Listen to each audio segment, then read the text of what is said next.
السلام علیکم ورحمۃ اللہ وبرکاتہ۔ بسم اللہ الرحمن الرحیم۔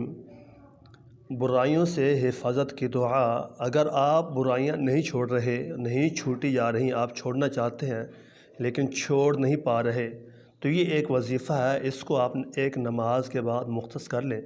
کوئی بھی نماز کے بعد آپ 21 مرتبہ اس دعا کو پڑھیں تو انشاءاللہ اللہ تعالیٰ آپ کی اس پریشانی کو دور کرے گا، کیونکہ شیطان جو ہوتا ہے وہ انسان کو برائیوں سے دور نہیں جانے دیتا، لیکن انسان چاہتا ہے کہ میں یہ برائیاں چھوڑوں، لیکن کسی کی مدد کے بغیر کوئی بھی کام نہیں ہوتا۔ تو یہ وظیفہ آپ کریں تو انشاءاللہ اللہ تعالیٰ آپ کی ضرور مدد فرمائے گا، اللہ تعالیٰ آپ کو ضرور برائیوں سے دور فرمائے گا، آپ کی حفاظت فرمائے گا۔ وظیفہ آپ سماعت فرمائیں۔ وَقِهِمُ السَّيِّئَاتِ وَمَن تَقِ السَّيِّئَاتِ يَوْمَئِذٍ فَقَدْ رَحِمْتَهُ وَذَلِكَ هُوَ الْفَوْزُ الْعَظِيمُ۔